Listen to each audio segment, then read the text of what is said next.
Hello, good evening. Welcome to ARS News Channel. బొత్సాకు తీవ్ర అస్వస్థత, వేదికపైనే కుప్పకూలి. YCP నేత బొత్స సత్యనారాయణ తీవ్ర అస్వస్థతకు గురయ్యారు.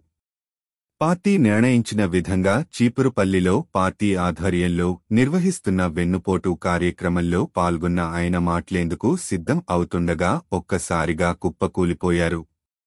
పార్టీ నేతలు వెంటనే గరివిడి క్యాంపు కార్యాలయంలోకి తరలించారు. అక్కడ ప్రాథమిక చికిత్స చేశారు. అయితే గుండె సంబంధిత సమస్యలు ఉండటంతో బొత్సాను విశాఖ తరలించారు.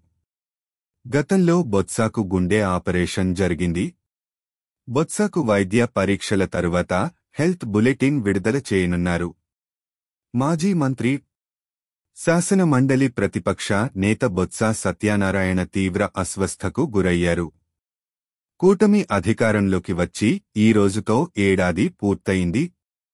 ప్రజలకు ఇచ్చిన హామీలను పూర్తిగా విస్మరించిన కారణంగా ప్రజలకు వెన్నుపోటు పొడిచారంటూ వైసీపీ ఈ రోజున వెన్నుపోటు కార్యక్రమం నిర్వహించాలని నిర్ణయించింది. అందులో భాగంగా బొత్స సత్యనారాయణ తన నియోజకవర్గంలో జరిగిన కార్యక్రమానికి హాజరయ్యారు. పార్టీ శ్రేణులను ఉద్దేశించి ప్రసంగానికి సిద్ధం అవుతూ ఉన్న సమయంలో ఒక్కసారిగా బొత్స కుప్పకూలిపోయారు. పక్కన ఉన్న పార్టీ నేతలు ఆయనకు సపర్యలు చేశారు. క్యాంపు కార్యాలయంలో వైద్యులు ప్రాథమిక చికిత్స చేశారు. కాగా బొత్సకు పూర్తి స్థాయిలో వైద్య పరీక్షలు చేస్తున్నారు. పరీక్షలు పూర్తయిన తరువాత వైద్యులు బొత్స ఆరోగ్యం పైన హెల్త్ బులెటిన్ విడుదల చేయనున్నట్లు సమాచారం. పరీక్షల నివేదికల ఆధారంగా అవసరమైతే హైదరాబాద్కు తీసుకెళ్లేందుకు కుటుంబ సభ్యులు సిద్ధం అవుతున్నట్లు తెలుస్తోంది. అయితే ఆందోళన అవసరం లేదని, బొత్స ఆరోగ్యం నిలకడగానే ఉందని పార్టీ నేతలు చెబుతున్నారు.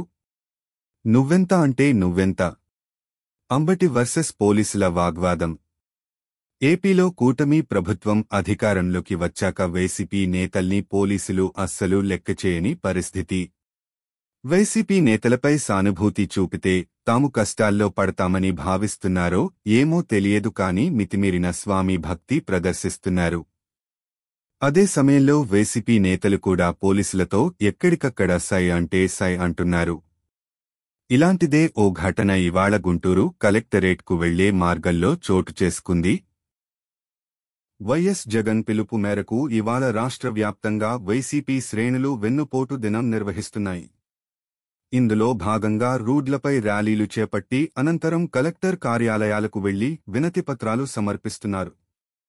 ఈ క్రమంలోనే గుంటూరు కలెక్టరేట్ వద్దకు ర్యాలీగా వెళ్లిన వైసీపీ మాజీ మంత్రి అంబటి రాంబాబును పోలీసులు అడ్డుకున్నారు. ఆయనతో పాటు మరికొందరు నేతలు గుంటూరు కలెక్టరేట్ వద్దకు వెళ్లకుండా అడ్డుకున్న పోలీసులు అనంతరం వాగ్వాదానికి కూడా దిగారు. ఈ సందర్భంగా పట్టాభిపురం సీఐ గంగా వెంకటేశ్వర్లు తాను ప్రభుత్వ ఉద్యోగిని అని కూడా మర్చిపోయి రాజకీయ నాయకుడి తరహాలో మాజీ మంత్రి అయిన అంబటి రాంబాబుపై పరుష పదజాలంతో దూషణలకు దిగాడు. అంబటి కూడా అంతే స్పీడుతో నువ్వెంత అంటే నువ్వెంత అనుకున్నారు. దమ్ముంటే ర్యాలీని ఆపాలని అంబటి రాంబాబు సవాల్ చేస్తూ ఆపి తీరుతానంటూ సదరు పోలీసు అధికారి కూడా ప్రతి సవాల్ విసిరారు. దాదాపు పావుగంటసేపు అంబటి రాంబాబు, పోలీసుల మధ్య ఇలా వాగ్వాదం కొనసాగిన తర్వాత అక్కడి నుంచి వైసీపీ నాయకులు కలెక్టరేట్కు బయలుదేరి వెళ్లినట్లు తెలుస్తోంది.